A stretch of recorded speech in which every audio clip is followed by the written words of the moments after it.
Today we're going to talk about what do you say or ask a prospect that says, oh, we already have that, or we already have something like that, right when you first start talking to them and try to get rid of you. What do you actually say?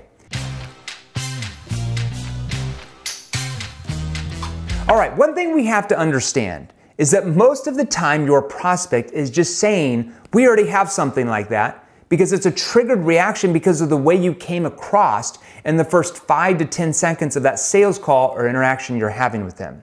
This is just a triggered response for them to try to get rid of you, to protect themselves from being sold by you. It's just like if you need a new pair of jeans and you walk into the store and the salesperson comes over and says, how can I help you? What do you normally say? Just looking. See, that question they asked triggered you to respond that way. So why does this happen early on in the sales call? It's quite easy to understand.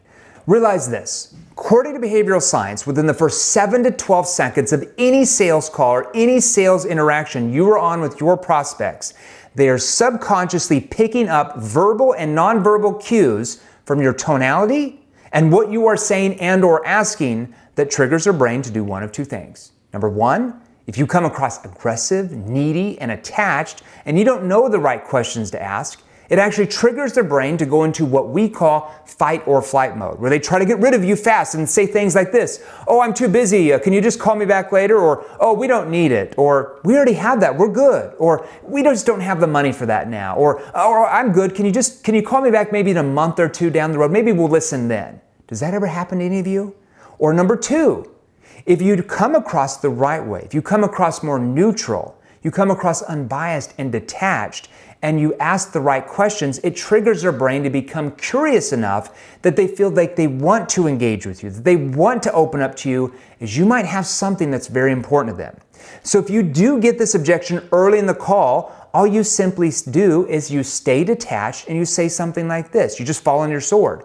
Oh, Amy, I apologize. I didn't mean to offend you. And to be frank, I'm not quite sure we could even help you yet.